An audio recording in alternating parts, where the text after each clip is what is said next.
بسم الله الرحمن الرحيم. إن الحمد لله نحمده ونستعينه ونستغفره ونعوذ بالله من شرور أنفسنا ومن سيئات أعمالنا. من يهده الله فلا مضل له ومن يضلل فلا هادي له. أشهد أن لا إله إلا الله وحده ربي لا شريك له، وأشهد أن محمدًا عبده ورسوله صلى الله عليه وعلى آله وصحبه وسلم تسليمًا كثيرًا. يا أيها الذين آمنوا اتقوا الله حق تقاته ولا تموتن إلا وأنتم مسلمون. يا أيها الناس اتقوا ربكم الذي خلقكم من نفس واحدة وخلق منها زوجها وبث منهما رجالا كثيرا ونساء، واتقوا الله الذي تساءلون به والأرحام إن الله كان عليكم رقيبا. يا أيها الذين آمنوا اتقوا الله وقولوا قولا سديدا يصلح لكم أعمالكم ويغفر لكم ذنوبكم، ومن يطع الله ورسوله فقد فاز فوزا عظيما. أما بعد، فإن أحسن الكلام كلام الله، وخير الهدى هدى رسول الله صلى الله عليه وسلم، وشر الأمور محدثاتها، فإن كل محدثة بدعة وكل بدعة ضلالة وكل ضلالة في النار. أيها المسلمون عباد الله، يقول ربنا سبحانه وتعالى في كتابه الكريم: وما أموالكم ولا أولادكم بالتي تقربكم عندنا زلفى إلا من آمن وعمل صالحا فأولئك لهم جزاء الضعف بما عملوا وهم في الغرفات آمنون. وذكر أهل العلم رحمة الله تعالى عليهم أن أحد الحكماء سئل: أين تجد السرور؟ قال: في الأمن. ثم قال: فإني وجدت الخائف لا عيش له. Ndugu zangu Waislamu ambao tumehudhuria katika Ijumaa hii, nahmadullah subhanahu wa ta'ala awalan wa akhira ala hadha alkhair wattawfiq. Awali ya yote tunamhimidi Allah subhanahu wa ta'ala, mwanzo wa mambo yetu na mwisho wake, juu ya khairi hii aliyotupa na juu ya taufiki hii ambayo tumekuwa nayo ya kuendelea kumwabudu Mola wetu subhanahu wa ta'ala kwa kutekeleza maamrisho aliyotuletea kupitia mitume wake na kujiepusha na makatazo aliyotukataza kwenye vitabu vyake kupitia mitume wake. Nahmadullah subhanahu wa ta'ala. Ndugu zangu Waislamu, katika hutuba hii tuna maneno muhimu sana ya kuambiana sisi Waislamu, hasa tukizingatia kipindi hichi ambacho tuko nacho katika nchi yetu. Nyote mnafahamu hali iliyotukuta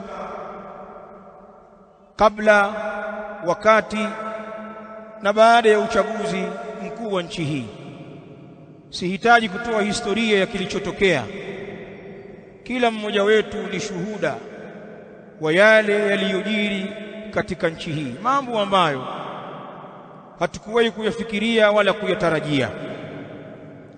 Kufuatia matukio hayo, napenda kutumia fursa hii ya khutba ya Ijumaa nikizungumza na waislamu wenzangu ndani ya msikiti huu, Masjid wa Abi Dharr Jundub ibn Junada, hapa Moshi Manispaa, mkoa wa Kilimanjaro. Nitaikumbusha nafsi yangu na kuwakumbusheni nyote nyinyi ndugu zangu waislamu kwamba al-Islamu dinul amn. Uislamu huu tuliokuwa nao ni dini ya amani. Maneno haya tunayazungumza kwa kinywa kipana, tukiwa na fakhri kubwa, tukiwa na izza, tukiwa na utukufu wakati tunayazungumza haya maneno, kwa kuwa ni maneno yaliyothibitishwa na kitabu kitakatifu cha Qur'an, Al-Qur'anul Karim. Ni maneno yaliyothibitishwa na as-sunnatu as-sahiha za Mtume sallallahu alaihi wa alihi wasallam, bali ni maneno yaliyokaririwa na wabora wetu waliotangulia katika dini hii, as-salafu salih. Al-Islamu dinul amn. Uislamu bwana ni dini ya amani. Ayuha nasu ibadallah, inna al-islama huwa dinul amn. Ndugu zangu, nataka mfahamu kwamba Uislamu pekee ndiyo dini ya amani. Wala yumkin an yatahaqqaqa al-amn linnas, na haiwezekani amani ikapatikana kwa watu illa idha danu bilislam, isipokuwa pale ambapo watapoamua kufanya mfumo wa maisha yao watu ni Uislamu. Ulama wanasema wala yumkin, sikiliza haya maneno, an yatahaqqaqa al-amn, na wala haiwezekani ikapatikana na kuthibiti amani linnas, kwa watu, illa idha danu bihadha ad-din al-azim, isipokuwa pale ambapo watakapofuata mfumo wa dini hii ya Uislamu, dini iliyokuwa kubwa. Mfumo huo wa Uislamu ni mfumo wa kuleta amani na utulivu katika miji. Ukiuandama mfumo wa Uislamu kama unavyojieleza kwenye misingi yake, amani inapatikana bila wasiwasi wowote. Mkiukiuka msingi huu uliosimamishwa na Uislamu kwenye hili jambo la amani, itabakia ni lugha tu za kuzungumza na kutiana moyo, hamwezi kuifikia amani ya kweli. Lakini nataka niwaambie kwamba kwa wasiojua Uislamu wafahamu kwamba Uislamu ni dini ya amani. Baina al-islama qad harrama qatl al-anfus, Uislamu umeharamisha katika mafundisho yake, ukiyasoma umeharamisha kabisa kuziua nafsi biduni haki, basi na haki yoyote. Hili jambo limeharamishwa na maandiko ya Kiislamu, Qur'an na Sunna. Bal wa harrama al-islam saraqat al-amwal, bali Uislamu umeharamisha kuziiba mali, wa aklahu bil batil, na kuzila hizo mali kwa batil. Hata kama hujaiba kwa wizi wenye kuonekana, lakini unakula hiyo mali kwa batil, ni haramu. Uislamu umeharamisha jambo hilo. Bal wa harrama al-islamu at-ta'arrudha ala al-a'raf, bali Uislamu ukaharamisha kuziingia heshima za watu na kuzivunja, ukawavunjia watu heshima zao kwa kudhalilisha utu wao, kudhalilisha koo zao, kudhalilisha wake zao, watoto wao na wazazi wao na jamaa zao, kuvunja heshima, ukawatukana, ukawakejeli, ukawabeza. Mambo haya Uislamu umeyaharamisha. Bal wanaha an-nabii sallallahu alaihi wa alihi wasallam, bali angalia Uislamu ulivyokwenda mbali mpaka amefikia Mtume sallallahu alaihi wa alihi wasallam akakataza an tarwi'il muslim. Mtume alayhi salatu wasalam amekataza hata kumkhofisha, kumtia hofu Muislamu kiasi ambacho mtu akakosa amani akawa hana raha. Kitendo hiki Uislamu umekikataza. Hebu angalia mafundisho ya Mtume sallallahu alaihi wa alihi wasallam kama fi sahihain min hadith Abi Hurairah radhiyallahu ta'ala anhu قال النبي صلى الله عليه وآله وسلم والله لا يؤمن والله لا يؤمن والله لا يؤمن 3 مرات. kisha Mtume alayhi salam akamtaja alladhi la ya'manu jaruhu bawa'iqah. Mtume alayhi salatu wasallam anasema na hapa kwa Allah hawi muumini, na hapa kwa Allah hawi muumini, na hapa kwa Allah hawi muumini yule ambaye hapati amani jirani yake kutokamana na vitimbi vyake. Yani mtu ambaye anawakosesha amani na furaha majirani zake, Uislamu umemzingatia, hana imani mtu huyo. Jirani tu, sikwambii Muislamu ukifikia kitendo cha kukosesha amani mtaa wako au kijiji chako au kata yako au wilaya yako au mkoa wako, au pengine Muislamu ukawa ni sababu ya watu kukosa amani katika nchi yao. Sikwambii ukifikia kiwango hiko cha kuwakera watu. Uislamu umepigia mfano wa kiwango cha jirani kwamba hana imani yule ambaye jirani yake hapati amani kutokamana na vitimbi vyake. Hebu niambie, ukiwaudhi watu wengi zaidi, ukiwakosesha amani walio wengi zaidi kuliko majirani, balaa lake ni kubwa zaidi. Bali katika Sahih Muslim,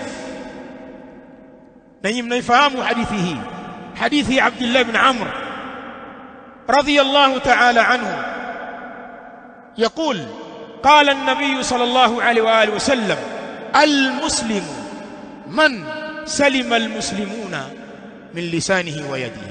Muislamu wa kweli aliyekamilika katika Uislamu wake ni yule ambaye wanapata amani Waislamu, wanasalimika Waislamu kutokamana na mdomo wake na mkono wake. Hadha huwa almuslim.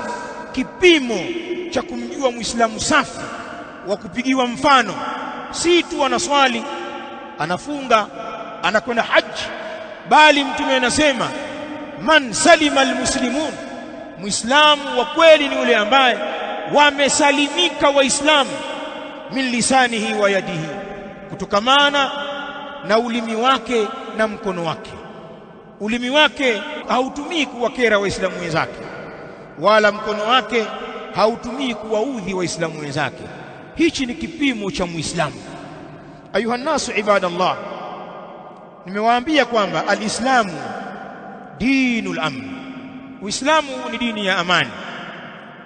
Miongoni mwa ushahidi mkubwa wa jambo hilo, wa mimma yadullu ala ahamiyati al-amn fi al-islam, na miongoni mwa yale ambayo yanajulisha juu ya umuhimu wa amani katika Uislamu, na kwamba ni kitu kilichoenziwa na kuthaminiwa sana, ni riwaya allati akhrajaha al-Imam Tirmidhi rahimahullahu ta'ala, Abu Isa na wengine katika wanawachuoni wa hadithi, min hadithi Abi Darda radhiyallahu ta'ala anhu قال النبي صلى الله عليه وآله وسلم من أصبح منكم آمنا في سربه معافا في بدنه له قوت يومه فكأنما حيزت له الدنيا بحذافيرها.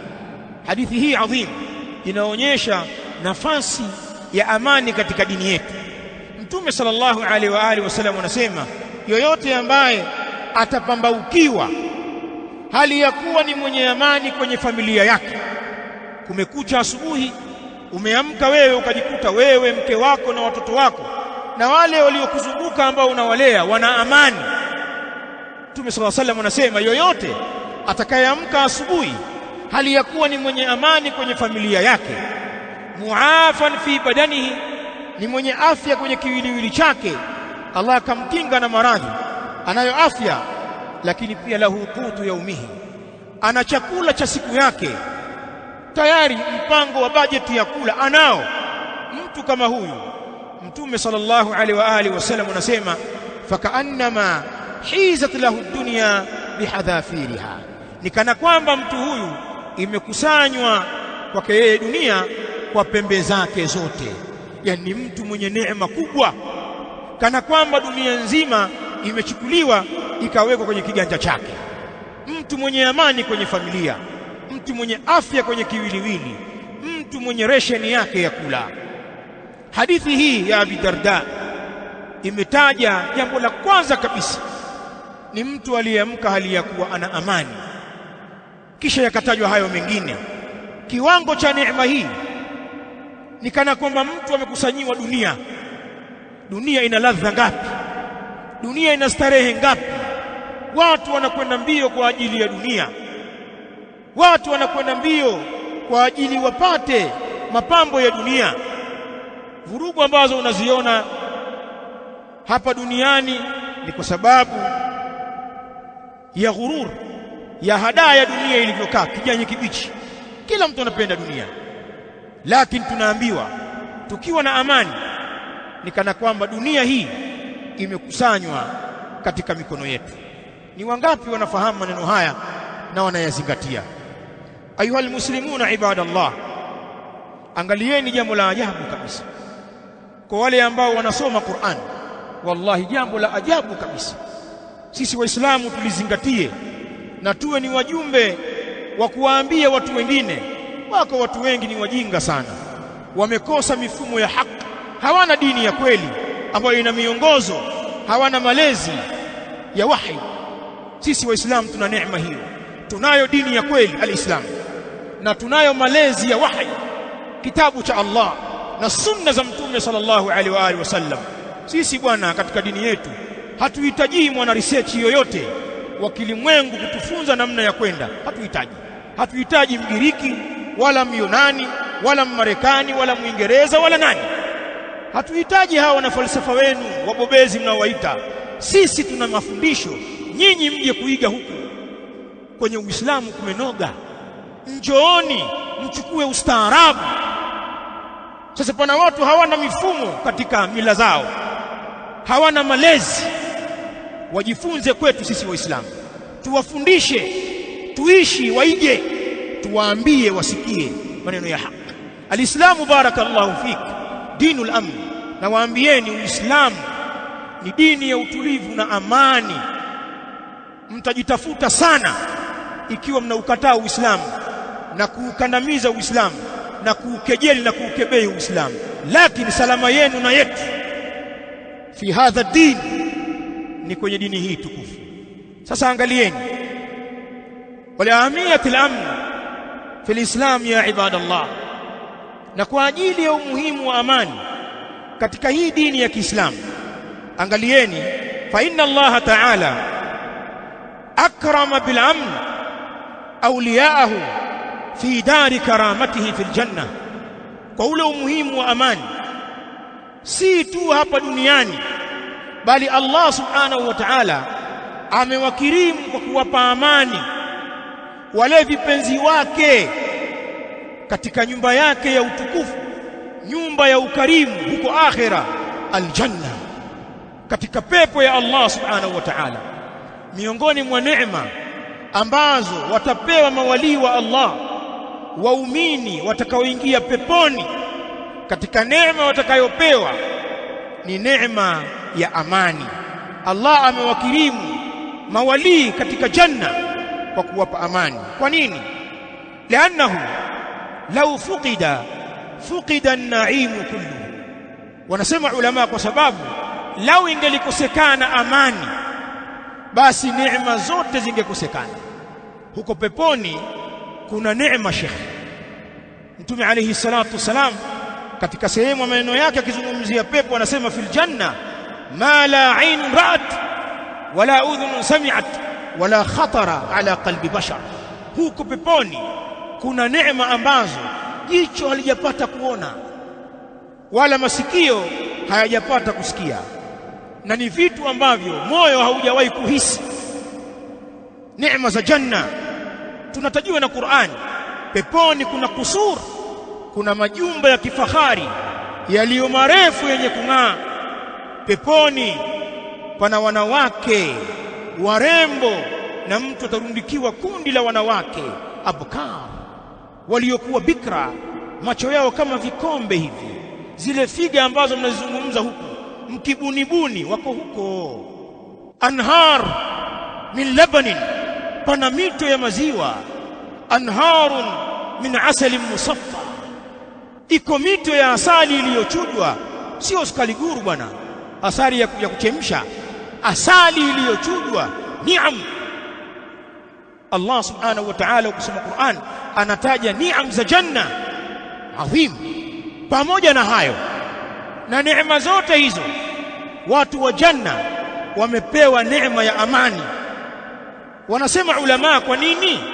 Kwa sababu lau ingelikosekana amani, hizi neema zote zingekuwa hazina maana yoyote. Ndio ukisoma Qur'ani utaona namna amani inavyozungumzwa hata fil janna, mpaka katika pepo ni katika neema waliopewa watu wa peponi.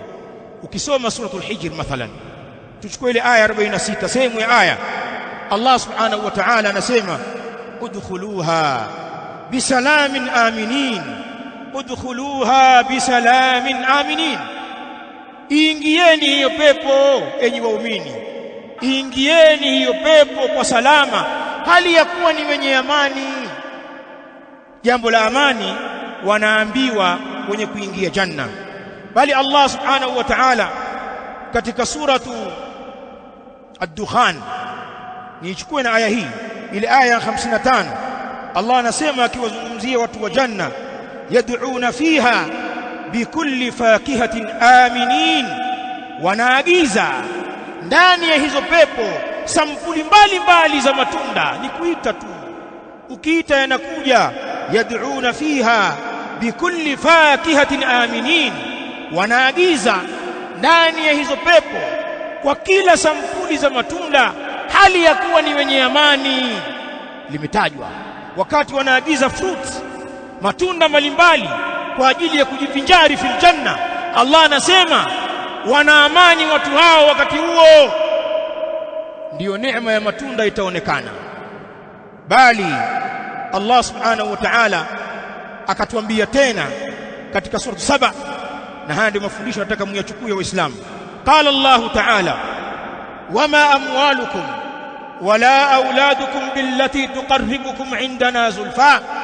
Allah subhanahu wa ta'ala anasema wama amwalukum, na wala hazikuwa mali zenu, wala auladukum, na wala watoto wenu, billati tuqarribukum indana zulfa, kwamba ndio vitu ambavyo vinawakurubisheni nyinyi kwetu sisi ukaribu wa ndani. Hapana, si kwamba mtapata ukaribu na Allah kwa sababu ya mali nyingi mlizokuwa nazo, kwa sababu ya watoto wengi.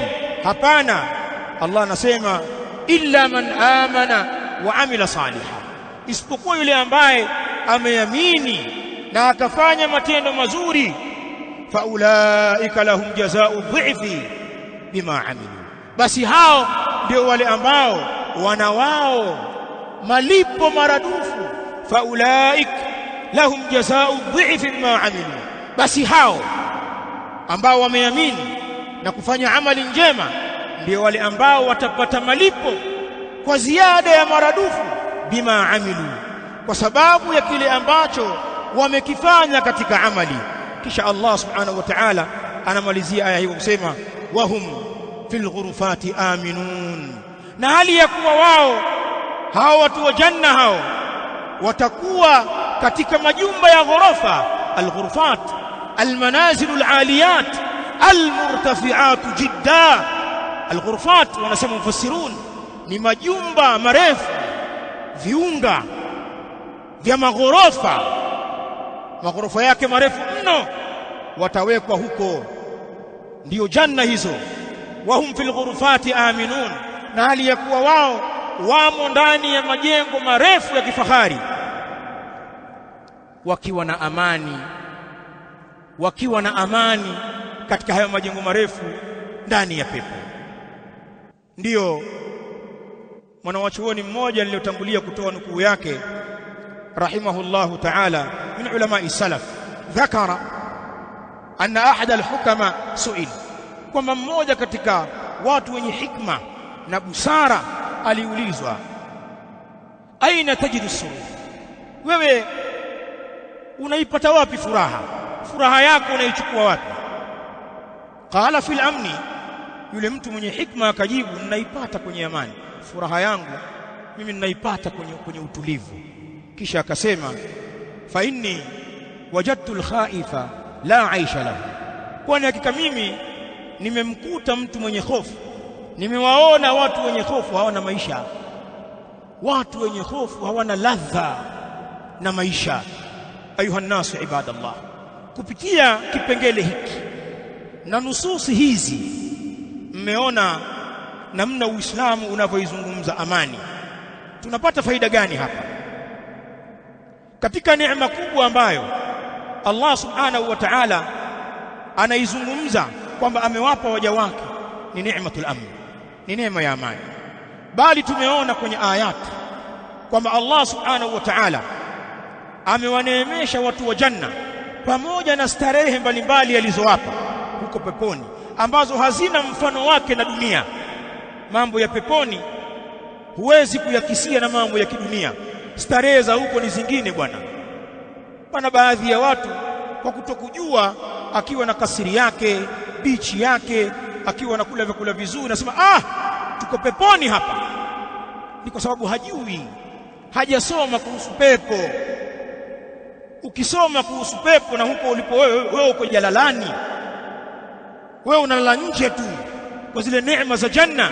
Maadhalik, pamoja na hayo, Allah subhanahu wa ta'ala anaeleza kwamba amewapa watu wa peponi neema ya amani huko akhira. Ndugu zangu Waislamu, neema ya amani ni kubwa sana. Hata kama una uwezo wa kimali, labda una madaraka au una uwezo wa watu wengi ambao wanakusikiliza, hata kama ni mtu mwenye uwezo, pakikosekana amani na utulivu, huwezi kuenjoy ule uwezo wako. Tajiri mwenye mali nyingi, ukikosa amani tu huwezi kuenjoy. Sikwambia amani ya mji au ya nchi. Wakati mwingine mtu mwenye uwezo akikosa amani ya nafsi yake tu, amani kwenye nyumba yake tu, Allah akamtia mtihani wa afya tu, akapata mtikisiko wa afya, anaona namna ile fedha ilivyokosa thamani. Waulizeni watu wenye fedha ambao wamepewa mtihani wa maradhi, wanapokosa raha ya moyo. Vyakula ana uwezo navyo, watu wanakaanga kuku, masamaki ya kupwaza, maanjumati, lakini hawezi. Yeye ni mtu wa kupwaza pwaza tu, michunga na nini, vitu vya ajabu ajabu. Hana ladha. Kutembea muda mrefu hawezi, aikaa kwenye gari muda mrefu kavimba miguu, tafash kweli kweli. Ana fedha, ameshughulishwa na mwili tu, mwili tu. Ule utajiri wake unakosa raha. Inawezekana akafaidika watu wengine, wafanyakazi wake, dereva wake, piga vitu mpaka anamuonea gere. Kula bwana, kama una uwezo wa kula tu, dereva atumbua tu, anakula alafu anabeba anatekia wei ya watoto wake, bosi anakodoa macho, hawezi. Bali pana watu hawawezi makubwa zaidi, zile starehe kubwa za kilimwengu pia haziwezi. Haya mambo mengine ya faragha, wengine wanatizama tu, kazi yake kuweka mkono tu isije kaibiwa, basi hana jambo. Kapewa maradhi, usiku wake wote ni usiku wa mawazo, hana raha. Watu wanajiremba mpaka shedo zinachujuka, hamna jambo. Kamshughulisha Allah na afya yake. Hatuzungumzie kwa furaha, anakiona cha mtema kuni na ana mali. Na kuna mtu anashughulishwa na familia yake tu, mke anamgeuka anakuwa kichaa mcharuko, watoto wanamgeuka. Pana watu wanatembea wakisema wenyewe, huyu ana kila kitu, ana biashara, ana nyumba zake, ana nini. Unaambiwa family problem, family. Mtu amekaa hivi anaongea mwenyewe, huko nyumbani kumewaka moto, wake watoto wanamchanganya. Mtu anakuwa hayuko sawa na ana mali. Sikwambii jambo la mji, sijui wilaya, mkoa au jambo la nchi. liingiliwe na mtikisiko. Na mnajua maisha yetu yalivyo sisi, maisha ya watu ni kutegemeana. Ukikosa hili utapata kwa mwenzako, mwenzako hana lile atapata kwako. Maisha ya watu yanategemea kusaidiana. Hebu niambie, jambo la watu wote likiharibika, ikiwa mtu peke yake anaweza kushughulishwa au na familia yake, je, jambo la nchi au la mkoa mzima kama huo Kilimanjaro, unadhani tutakuwa tuna hali gani? Hilo jambo la kwanza litafakari.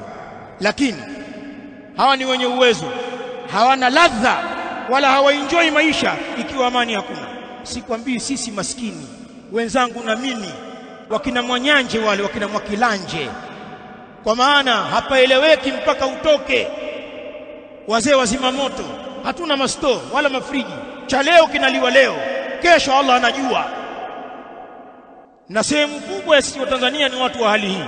Sasa nazungumza na level hizi, sikwambii kwa watu maskini wakikosa neema ya amani namna wanavyotaabika, hali yao inakuwa ni mbaya zaidi, maisha yao yanakuwa ni magumu zaidi, na ufisadi ni mkubwa zaidi. Sasa mnaweza mkasema haiwezekani, Allah ametuonjesha mfano. Wakati mwingine wanaweza kufanya mambo baadhi ya watu ili lipite somo. Wako waovu wanaweza wakatumiwa. Usilaumu saa zote kama ni madhara tu, madhara yapo, lakini wakati mwingine kuna neema ya kujifunza. Haya, hebu tuangalie yale yaliyojiri tarehe 29 na baada ya hapo siku 3-4 baadaye katika nchi hii, kwenye baadhi ya mikoa athari zake zikaenea takriban nchi nzima. Fujo ndogo sana, kwa kuzingatia wale waliofanya fujo na wale ambao hawakufanya fujo, wale ni wachache sana. Nchi na watu zaidi ya milioni 60. Ukizingatia wale waliofanya fujo ni kundi dogo kwa lile ambalo halikufanya fujo. Lakini hebu angalia athari zake. Mfano, mkoa wa Kilimanjaro hauripotiwi fujo kubwa ambazo zimetokea za uharibifu, lakini baadhi ya mikoa fujo hizo zimetokea kwa kiwango kikubwa. Athari yake tumeipata. Petroli wazee mlinunua shingapi? Kwanza kuipata Kimbembe ilikuwa ni shughuli, lakini kuna watu wamenunua petroli lita 1,10,000. Tuliona ule uwezo wetu ulivyokuwa duni. Watu wanahaha, pikipiki watu wamepaki, bajaji zimepakiwa, watu wamepaki magari, maana watu wengi hawana uwezo wa kuweka lita 20. Unga tu mafuta 20,000, 32, 15 kamaliza hapo. Watu wamepaki vipando, petroli imekuwa lita 1,10,000 imefika baadhi ya maeneo. Tunaambiwa katika baadhi ya mikoa kama Dar es Salaam, viungo vya mboga hivi vyakula vilikuwa vishikiki siku 3. Kitunguu 700. Wako ndugu zetu wanatoa kitunguu 700 kimoja. Nyanya ikauzwa buku. Mkate 7,000. Tele mayai 15,000. Alafu bora upate basi, pia hakuna kutoka. Siku 3 Kimbembe tumekiona. Wallahi, hebu niambieni, hali kama ile inakwenda mwezi mmoja, inakwenda miezi miwili, inakwenda miezi 6. Hebu ikadirie kwamba na kiwake bwana, kichafuke bwana. Haya, kiwake mwaka. Usiwaangalie bwana wakubwa, wale wanaagiza tu. Wenye madaraka wale wanaagiza, hawana njaa wale. Njaa utaipata wewe bwana, mtu wakahe na matindi gani? Wale vyakula vitaenda, hata kama ni helikopta ya jeshi vitaenda. Wewe na mimi tumeona hiyo hali. Sasa hebu niambie, hizo siku 4-5 hali ambayo tulipitia, jambo lingeenda wiki moja, wiki 2-3, mwezi, hali ingekuwa mbaya zaidi. Ndugu zangu, sisi tunahitaji amani kwenye kila kitu, na hata maisha yetu ya kawaida utaona kwamba inahitaji amani, hata kukidhi haja. Wewe kuwa chooni tu usikie mshindo, kama ni mzigo unarudi. Angalia jambo la amani, ile hisia inakata kap, mjomba anarudi kwanza, na unaweza ukatoka mshindo tu. Hata kustarehe na mkeo huwezi mpaka ujiridhishe kuna amani. Hakuna mtu anaweza akatuona hapa Ndio maana tukatia vitasa, funga mlango, tunamwambia hakikisha umefungwa. Vipi pazia? Yani ni kibinadamu. Mtu anahitajia usalama hata kwenye faragha. Haya mambo kimaumbile hayahitaji usome sana, na ndio maana jambo kama hili Uislamu umelingania kwa nguvu kubwa. Hadha wallahu ta'ala a'la wa a'lam. Alhamdulillah wassalatu wassalamu ala rasulillah Muhammad ibn Abdullah wa ala alihi wa ashabihi alkiram ajma'in, amma ba'd. Ndugu zangu Waislamu, katika khutba hii ya pili nikimalizia baadhi ya vitu, nataka tu waerevu sisi Waislamu, kama vile ambavyo dini yetu ni dini ya elimu. Hebu tuendane na viwango vya dini hii, tusivutwe na mikumbo ya watu wajinga. Mtu ambaye hana dini, hana akhlaq, asikuathiri na Uislamu wako. Hili jambo hili ni mahubiri ya dini yetu, na tunamuomba Allah subhanahu wa ta'ala awafikishe watu wote katika nchi hii waelewe jambo hili, utulivu huu tuliokuwa nao na faida yake. Raia waelewe na hao watawala waelewe kwa mujibu wa misingi ya Uislamu. Sasa baada ya kuyasema hayo, kuna mambo machache ni yaseme kumalizia, kwa sababu ya wakati huu tuliokuwa nayo, na haya ni mazungumzo maalum sana. Natoa nasaha kwangu mwenyewe mzungumzaji, na kwa ndugu zangu Waislamu wanaonisikia, na kwa wale wote ambao wataupata ujumbe huu. Al-amnu lahu wasailuhu. Tufahamu pia hii amani tunayoihubiri ina njia zake, na Uislamu umezitaja. Ziko njia wakipita watu watafikia kwenye amani, lakini wakikiuka, wakaziacha njia hizo, wakachoronga za kwao, amani itakuwa ni mazungumzo tu ya mdomoni, lakini haitakuwa na uhalisia. Na kama itakuwepo, haitakuwa ya kudumu yenye manufaa, itakuwa ni ya zima moto. Amani yafunika kombe.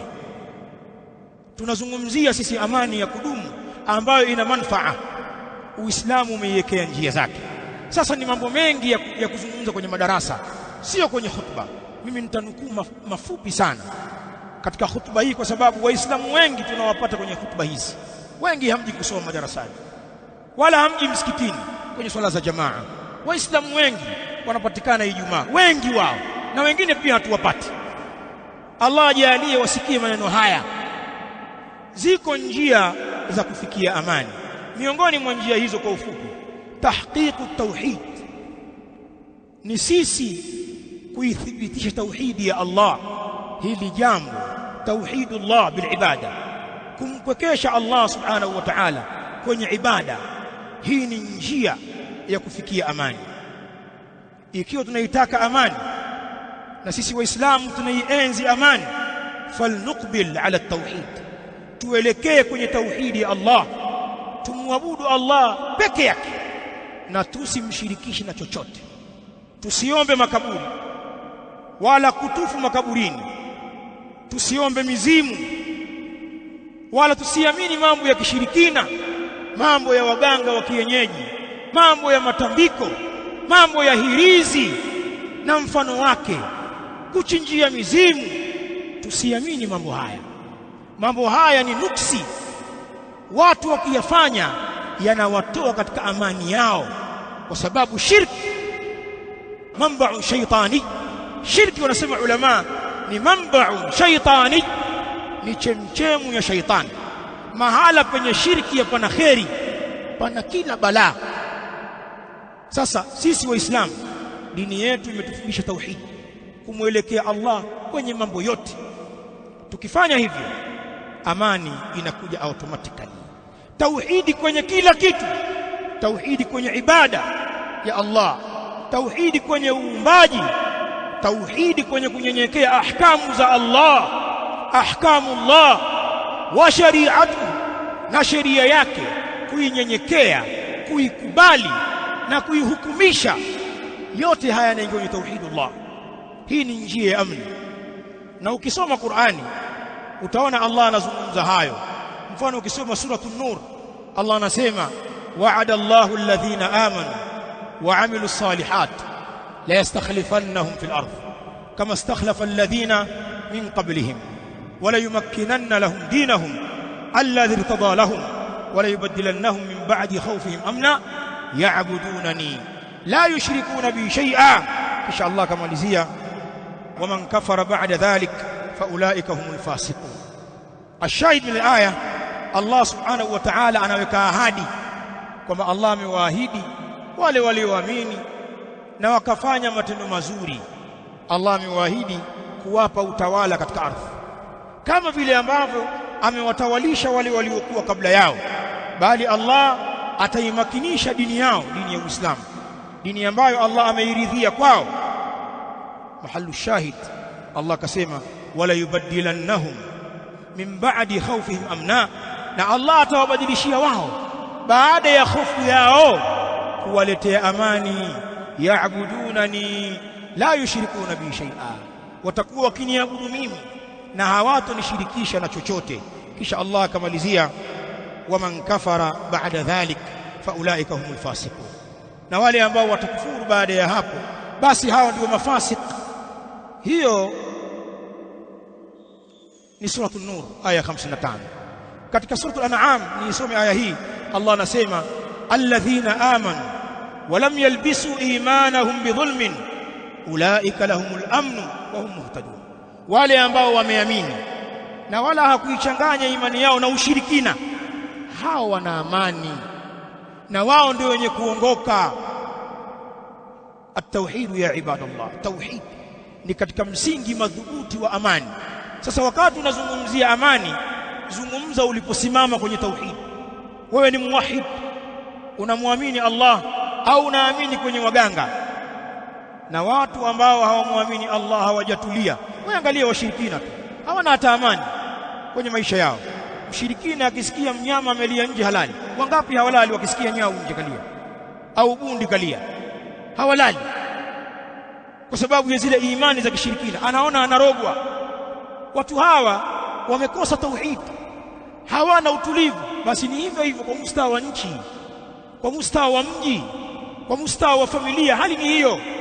Lakini jambo la pili ambalo nilitaja katika barabara za amani, al-amru bil ma'ruf wan nahyu 'anil munkar. Wallahi tusiachane, wenye uwezo wa kusema waseme, watu wasizuie kuzungumza wakati mambo yanaharibika, hasa sisi Waislamu, al-mashayikh wad-du'atu wal-asatidha, mashekhe, walinganizi, waalimu, kupitia membari hizi, madarasa yetu, semina mbalimbali, tuzungumzeni haki kwa kubainisha mema na kukataza mabaya. Jukumu hili ni la msingi sana.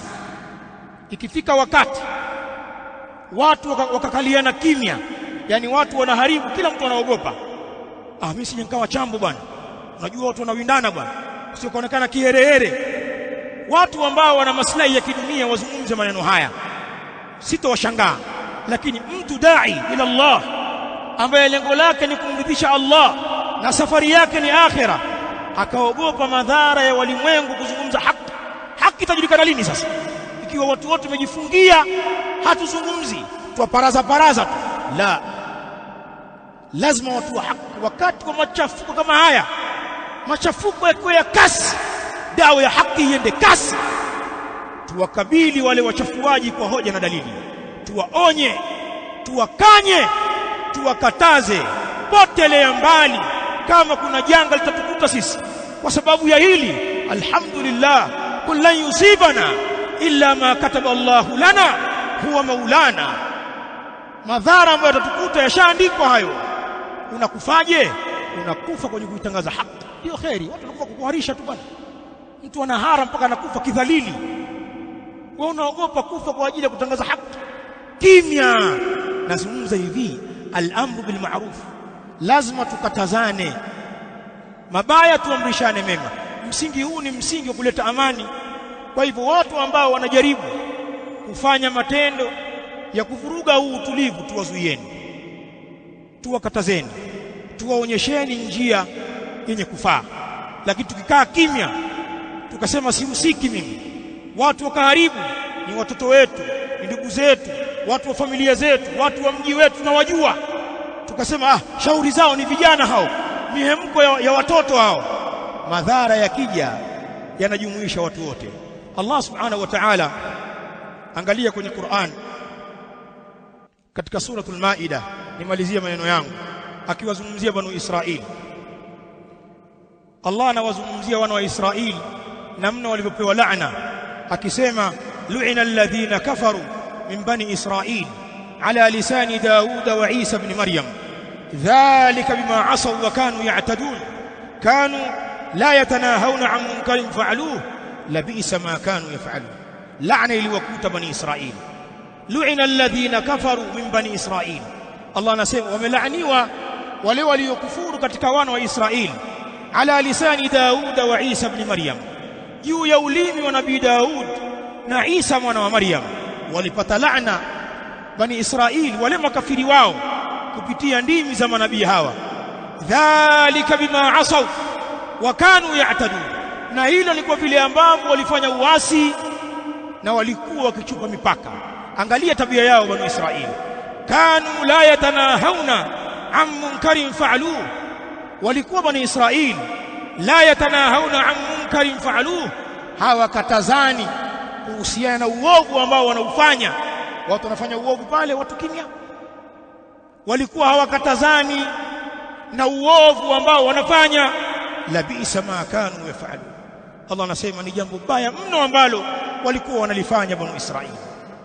Katika misingi ya kuleta amani ni watu kuihubiri amani kwa kuamrishana mema kwenye jambo hili, kwamba amani ni neema na uharibifu ni balaa. Wale waovu ambao wako tayari kuivunja amani hii kwa maslahi yao binafsi au maslahi ya wale watuma, tusiwakubalie, tuwarekebishe, tuwaonyeshe maslahi ya utulivu huu. Kwa hivyo lazima waamrishwe mema, wakatazwe mabaya. Mashekhe wafanye majukumu yao kiuadilifu kabisa. Mtume sallallahu alaihi wa alihi wasallam katupigia mfano mkubwa sana Waislamu lao mkiuelewa, mfano wa jahazi. Hadithi ya Nu'man ibn Bashir, watu wengi wanaijua hadithi hii, inda Imam al-Bukhari. Mfano mkubwa, mathalul qa'im fi hududillah wal waqi' fihi kamathali qaumin istahmu ala safina. Mfano uchukue huu, mfano wa wale ambao wamesimama katika dini na wale waliokengeuka, mfano wao ni mfano wa watu waliopanda kwenye jahazi moja, kipando choni kimoja. Jahazi likawa lina matabaka mawili, fakana ba'dhum a'laha wa ba'dhum asfalaha, ikawa baadhi yao wako tabaka la juu la jahazi, wengine wako chini. Mfano huo, fakana alladhina fi asfaliha idha istaqaw min alma marru ila man fawqahu, wakawa wale wa chini wakipata kiu wakahitajia maji wanakwenda juu kwa jamaa zao, tupeni maji ya kunywa, wanapewa kanywa, na safari inaendelea kwenye bahari. Hawa watu wa chini wakawa na rai, wakasema law anna kharaqna fi nasibina kharqan lam nu'dhi man fawqana, lau tungetoboa hapa chini kwenye jahazi letu, maji si yapo haya, ikawa tunachota tu, tusingewaudhi wale wa juu. Wewe unaonaje hiyo jambo? Hiyo rai unaionaje? Ikiwa wewe umepanda kwenye ile jahazi, jamaa huko chini unasema tutoboe tundu hapa, tuchotee hapa hapa. Tunasafiri katika ziwa Victoria bwana, maji baridi haya, ziwa Nyasa, si tutoboe tu hapa. Mtume anasema lau wale watu wa juu wakiwaacha hawa wa chini na akili yao hii mbaya, wataangamia wote. Watatoboa jahazi, maji yataingia, chombo kitazama, watakufa wote, wa chini na wa juu. Lakini walau akhadhu ala aidihim, lakini wakichukua mikono yao wakawazuia, wataokoka wao na wataokoka wengine. Najau wanajau jami'an. Huu ndio mfano wa watu wenye kuamrisha mema, watu wenye kuamrisha mema na kukataza mabaya. Siku wakinyamaza wakawaacha watu waendelee na maovu yao, madhara yakija hayatobagua. Kwa mfano wa karibu ni juzi, nitawapa mfano huo tu mpaka mtaelewa. Kwani nyinyi watu wa msikiti huu mliandamana? Nyinyi watu wa fujo? Sisi watu wa maandamano, wala hatukubaliani nayo. Min qablu wa min ba'd, tunayapinga kabla na baada. Nilizungumza hapa, hata maandamano yakitolewa kibali na Mheshimiwa Rais kwamba andamaneni sasa wa Tanzania, sisi masalafi hatuandamani. Ni haramu katika dini yetu jambo hilo. Tulizungumza hapa, sisi watu wa maandamano hatumo.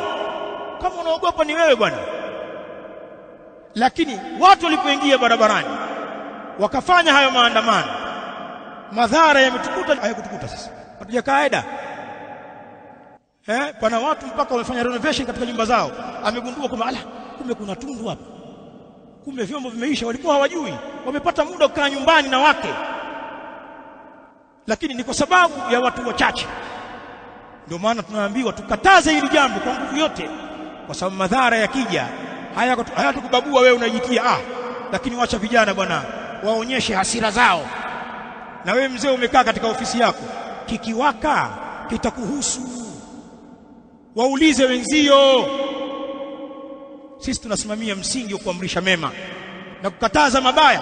Huu ni msingi wa dini yetu. Popote pale apite mtawala yoyote yule, hata kama hao wenye kuitwa wapinzani, la usiku wakafanikiwa kuchukua nchi mathalan, wakawa ndio watawala, maneno yetu kama tuko hai ni haya. Huyo mtawala akiwa mpinzani, maneno yetu tujalie mtawala akawa mpinzani, alafu watu wa kuandamana wakawa ni chama tawala, ndio wanadai haki. Maneno yetu yatakuwa ni haya. Sababu Qur'ani haijabadilika. Huu ndio msimamo wetu, uko wazi sana, na lazima watu wajue hilo jambo. Basi ndugu zangu Waislamu, ikiwa tumeyaelewa hayo, tusimamie wajibu huu. Nilitaka muyafahamu haya mawili. Msingi wa tauhid tusimame nao imara. Nikisema tauhid ninamaanisha mbali sana. Wale wenye kukaa madarasani wataelewa. Ama mtu usiofuatilia Uislamu utajua jambo dogo la kawaida, huwezi kuelewa. Kaa uangalie tauhidi na maana gani, inagusa kila nyanja ya maisha. Na tauhidi ni ukombozi. Wallahi, haya mavurugu mnayoyaona ni kwa sababu makafiri ndio walio mbele kwenye mambo haya, na wanaitetea mifumo yao. Na hata nguvu ambao wanaipata waandamanaji ni nguvu ya kutokea ukafirini tu. Na hao wahamasishaji ima watakuwa makafiri au ni vijitu ambavyo hawajulikani dini zao, watu waovu kabisa, watembea uchi, washenzi, mtu ambaye hana nafasi ya kuchangia chochote katika jambo la dini yetu. Lakini ndio watu kama hawa wanasikilizwa. Sasa dini yetu iwasikilize watu waovu, kijitu kishenzi, kikahaba, mtu atujui ustaarabu wake na Uislamu wake. Huyu anatakiwa awaathiri washenzi wenzie ambao wamekosa mifumo, hawana akili ya dini. Lakini mtu mjinga kumwathiri mtu mwenye dini yake. Wanatakiwa washenzi wale wajifunze kwetu, waathirike na Uislamu, wajue kwamba wanakosea. Hii ndio kazi ya tauhid. Kama hujaelewa, kuna mambo utayapa asilimia kubwa mambo ya kijinga, na yale mambo ya muhimu utayadharau. Lakini la pili kwa leo mlichukue, tuamrishane mema katika jambo hili na tukatazane mabaya, na tusikae kimya. Na tukisema kuamrisha mema, sisi Waislamu tuna uadilifu mkubwa. Al-amru bil ma'ruf wan nahyu 'anil munkar iko upande wa raia wao kwa wao, kuamrishana mema na kukatazana mabaya. Lakini pia al-amru bil ma'ruf wan nahyu 'anil munkar inawahusu watawala. Watawala pia wanaamrishwa mema na wanakatazwa mabaya, lakini pana lugha za kuzungumza na watawala. Lakini si kwamba wao hawataki kukumbushwa. Mtawala akiwa mwizi, mkandamizaji, mbinafsi, hana huruma na raia wake, hatekelezi ahadi alizoahidi, anatakiwa anasihiwe na saa ziende kwake, aambiwe wewe ni sababu ya kuharibu hali hizi, badilisha mwelekeo wako. Si kwa maana inafaa kwa watawala kufanya wanavyotaka, hata kama wanafanya dhulma, wanakandamiza watu, wanaumiza watu, wanadhulumu watu, wabinafsi, waizi. Si kwamba inafaa kwao. La, kama una ushahidi mambo hayo, peleka na saa zako kwa utaratibu wako. Ndio maana Ahlusunna wana utaratibu wa kuwanasihi watawala, nasihatul ulah. Watawala wananasihiwa kwa kufuatwa, kuandikiwa barua au kutumiwa wajumbe, watu ambao wanaweza kuwafikia, au kutoa nasaha za jumla bila kumtaja jina, ukabainisha kitu ambacho ni kibaya anachokifanya, kwa sharti uwe una hoja na dalili. Usizungumze kuzua na propaganda za waongo, zungumza kwa hoja, jambo na ushahidi nalo. Watawala wananasihiwa na kila mmoja ananasihiwa. Msingi huu tukisimama nao sisi sote, huu Uislamu utakuwa ni mfano, watauiga Uislamu. Na wameanza kuona huko mwanzoni, wengi walikuwa wanawadharau Waislamu, wakaitwa Waswahili watu wawali tu. Mmeona nafasi ya Waislamu. Sisi hatuingizwi kwenye ujinga, tutaingiza hao wengine. Tunajielewa. Sasa hivi naona Waswahili hawaelewi kabisa. Waswahili naona wameamua kutulia. Sio Uswahili, Uislamu. Mtaendelea nyinyi wazungu. Nyinyi si wazungu upande wa pili huko.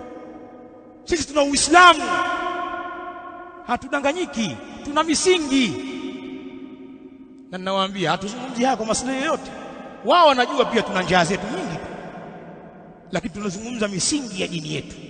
Tuchukue haya maneno maalum na hizi nasaha zikaririwe, na nyinyi ambianeni kwenye vikao vyetu, kwenye mazungumzo yetu, kwenye misikiti yetu, tuzungumze kwa kinywa kipana.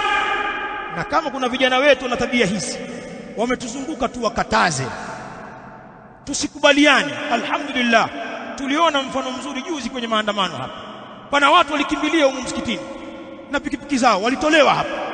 Mashaallah, rijalu da'wa, watu waliofahamu da'wa waliwafukuza hapa. Toa pikipiki yako, toka hapa, takifujo hapa, unakimbilia huko. Tulete balasi. Tairi zililetwa mpaka mbele hapa, hazikuchomwa hapa, zikaondolewa na vijana wetu hapa. Jazakumullahu khairan, Allah walipe khairi. Hayo ndio mambo ya kuyafanya, wafanye huko, sio kwenye eneo letu. Sasa kama haya mambo yatawauzi, sio watatuvizia, watafanyaje? Sasa watakufa kwa malaria tu, yani wewe ufe na kuhara tu. Lakini waogopa kusema haki mtadhuriwa na watu wa batil. Al-mubtil, mtu wa batil, tumnyamazie. Wallahi tukinyamaza watu wa haki watapata jeuri watu wa batil. Na hata hawa watawala wanahitaji kujua, wanahitaji kufahamishwa, wanahitaji kufundishwa. Nyinyi msidhani hawa watawala wanafahamu wa Uislamu kwa viwango vyake. Wallahi hawajui. Wanahitaji kueleweshwa, wanahitaji maneno kama haya waelewe. Tuzungumzeni haki kwenye viwango vyake. Tumeshindwa kabisa katika maeneo yetu, upumbavu usitokee. Tusimruhusu yoyote, tudhibiti sisi wenyewe